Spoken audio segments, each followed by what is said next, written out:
کہانی شہزادے علی کی۔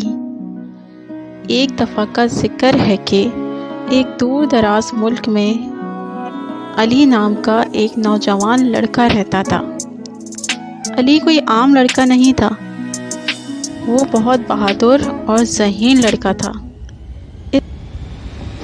اس کا سفر اس وقت شروع ہوا جب اسے جادوئی جنگل کے دل میں ایک بڑے پتھر میں ایک جادوئی تلوار ملی۔ ایک صبح تتلیوں کا پیچھا کرتے ہوئے علی نے اندر پھنسی تلوار کے افسانوی پتھر کو ٹھوکر ماری اور اسے ایک خوبصورت تلوار نظر آئی۔ وہاں وہ اسے تلوار کو باہر نکالنے کا خواہش مند بھی ہو گیا تھا۔ اس نے اپنی پوری طاقت کے ساتھ اس تلوار کو کھینچا اور سب کو حیران کرتے ہوئے آسانی سے وہ تلوار باہر آ گئی۔ جس لمحے اس نے تلوار پکڑی، ایک تابناک روشنی نے اسے لپیٹ میں لے لیا اور جنگل کے جانور خوشی منانے لگے۔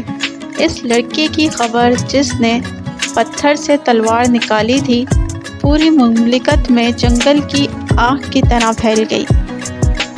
موجودہ بادشاہ ایک عقل مند لیکن عمر رسیدہ حکمران تھا۔ اس نے الہی نشانی کو تسلیم کیا اور علی کو تخت کا صحیح وارث قرار کر دیا۔ اپنی کم سنی کے باوجود علی کی رحم دلی، بہادری اور انصاف کے احساس نے لوگوں کے دل جیت لیے تھے۔ اتھر نامی ایک عقل مند جادوگر کی رہنمائی کے ساتھ علی نے بادشاہ کے طور پر اپنی اہلیت ثابت کرنے کی جستجو کا آغاز کر لیا۔ اپنے وفادار دوستوں کے ساتھ بشمول بہادر احمد اور ہوشیار طلحہ، علی کو بہت سی چیزوں کا سامنا کرنا پڑا۔ انہوں نے قید شہزادیوں کو بچایا، پہلوؤں کو حل کیا اور جادوئی مخلوق سے اپنی بادشاہی کا دفاع کیا۔ جیسا کہ علی کی مہم جوئی جاری تھی، اس نے قیادت، دوستی اور انصاف پسندی کی اہمیت کے بارے میں اہم سبق سکھائے۔ اس نے ہر اس شخص کو متاثر کیا جس سے وہ ملے، اپنی عظیم کاموں اور اپنے لوگوں کے ساتھ اٹل عزم سے وابستہ رہا۔ آخر کار تلاشوں اور آزمائشوں کے ایک سلسلے کے بعد علی اپنی اہلیت کو ثابت کرنے کے بعد ایک حقیقی بادشاہ کے طور پر اپنی سلطنت میں واپس آیا۔ اس نے حکمت اور مہربانی کے ساتھ حکومت کی اس بات کو یقینی بناتے ہوئے کی کہ اس کی رعایا امن اور خوشحالی سے رہے۔ اس کا دور حکومت سلطان علی کے سنہری دور کے نام سے مشہور ہوا اور اس طرح علی کی کہانی وہ لڑکا جس نے پتھر سے تلوار نکالی ایک محبوب کہانی بن گئی جو نسل در نسل منتقل ہوتی رہی۔ اس نے بچوں کو حکمت، رحم دلی اور اس یقین کی قدریں سکھائیں کہ کوئی بھی شخص خواہ اس کا پس منظر کچھ بھی ہو، اگر وہ خالص دل اور عظیم مقصد رکھتا ہو تو وہ عظمت حاصل کر سکتا ہے۔ کا خزانہ، تحریر بائے زنیرہ شبیر۔ حضرت موسیٰ کی قوم میں ایک بہت دولت مند شخص تھا۔ اس کا نام قارون تھا۔ اس کے پاس اتنی دولت تھی کہ اس کے خزانوں کی چابیاں ایک بڑی جماعت اٹھاتی تھی۔ وہ شخص یعنی قارون دولت نہ خود پر خرچ کرتا تھا نہ ہی کسی غریب شخص پر، بس مال جمع کرتا رہتا تھا۔ اسے اپنی دولت پر بڑا فخر تھا۔ اس کا کہنا تھا کہ میں نے یہ دولت اپنی محنت سے حاصل کی ہے۔ لوگوں نے اسے بہت سمجھایا، دنیا کے لوگوں کو دولت صرف اور صرف اللہ تعالیٰ ہی عطا کرتا ہے، اس کے لیے تم اپنی دولت کو اللہ کی ہی راہ میں خرچ کرو۔ لیکن قارون نے کسی کی بھی بات نہ مانی اور مسلسل اللہ کی نافرمانی کرتا رہا۔ پھر ایک دن وہ بڑے فخر کے ساتھ قوم کے لوگوں کے سامنے نکلا۔ جو لوگ دنیا کے طالب تھے وہ اس کو دیکھ کر کہنے لگے، کاش ہمیں بھی قارون کے جتنی دولت ملتی، یہ کتنا خوش نصیب ہے۔ لیکن جو لوگ اللہ سے ڈرتے تھے وہ کہنے لگے، نیک لوگوں کے لیے آخرت میں اس سے بھی کہیں بہتر انعامات موجود ہیں۔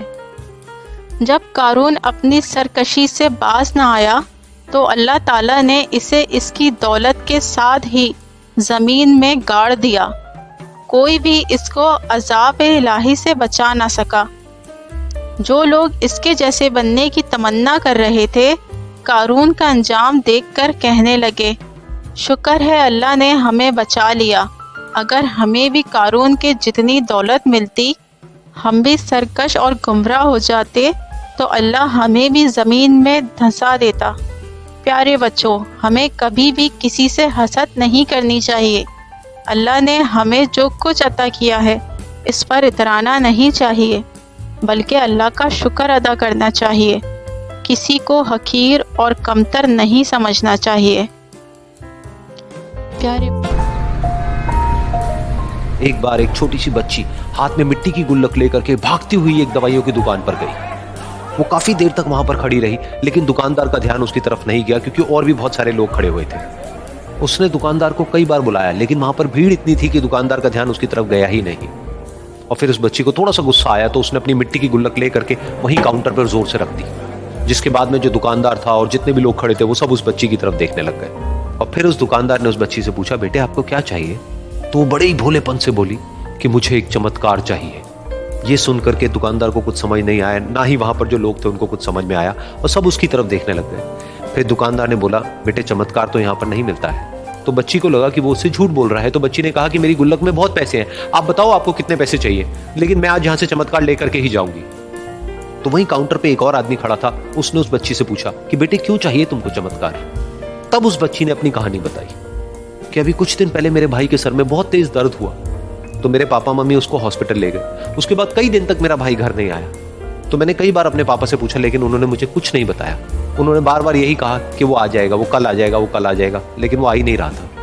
تو میں نے دیکھا کہ ممی رو رہی ہے، اب پاپا ممی کو کہہ رہے تھے کہ اس کی دوائیوں کے لیے اور اس کے علاج کے لیے جتنے پیسے چاہیے اتنے میرے پاس میں نہیں ہے، اب اس کو کوئی چمتکار ہی بچا سکتا ہے۔ تب مجھے لگا کہ اگر میرے پاپا کے پاس میں اتنے پیسے نہیں بھی ہیں تو کیا ہوا، میرے پاس میں تو ہے۔ تو میں نے جتنے بھی پیسے جوڑ رکھے ہیں وہ سارے لے کر کے میں اس دوائی کی دکان پر آئی۔ پھر اس آدمی نے اس بچی سے پوچھا، کتنے پیسے ہیں تمہارے پاس میں؟ یہ سنتے ہی اس بچی نے اپنی گلک اٹھائی، زمین پہ پھینکی اور توڑ دی، اور پیسے گننے لگ گئی۔ باقی سب لوگ کھڑے ہو کر کے اس کو دیکھ رہے تھے۔ تھوڑی دیر بعد اس نے سارے پیسے اپنے ہاتھ میں اکٹھے کیے اور بولی، میرے پاس میں پورے 19 روپے ہیں۔ وہ جو آدمی وہاں پر کھڑا تھا وہ تھوڑا سا مسکرایا اور بولا کہ ارے تمہارے پاس میں تو پورے پیسے ہیں، اتنے کا ہی تو آتا ہے چمتکار۔ یہ سن کر کے وہ بچی بہت خوش ہو گئی اور بولی کہ چلو میں آپ کو اپنے پاپا سے ملواتی ہوں۔ بعد میں پتا لگا کہ وہ آدمی کوئی عام آدمی نہیں تھا، بلکہ ایک بہت بڑا نیورو سرجن تھا، اور اس نے صرف 19 روپے میں اس کے بھائی کی سرجری کری، اور کچھ ہی دن بعد وہ ٹھیک ہو کر کے گھر واپس آ گیا۔ پھر کچھ دن بعد وہ بچی، اس کا بھائی، اس کے پاپا، اس کی ممی، چاروں ایک ساتھ بیٹھے ہوئے تھے اور بات کر رہے تھے۔ تو اس کی ممی نے اس کے پاپا سے پوچھا کہ اب تو بتا دو یہ چمتکار آپ نے کیا کیسے؟ تو انہوں نے اپنی بیٹی کی طرف دیکھا اور بولے، یہ چمتکار میں نے نہیں، اس نے کیا ہے۔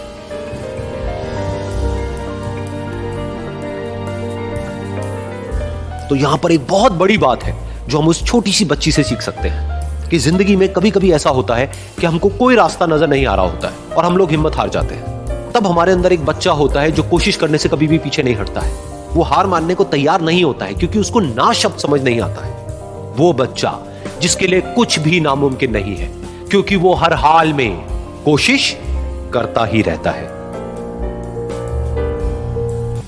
امید ہے آج کی کہانی آپ سب کو بے حد پسند آئی ہوگی۔ ہمارے ساتھ جڑے رہنے کا شکریہ۔ ملتے ہیں اب ایک نئی کہانی کے ساتھ۔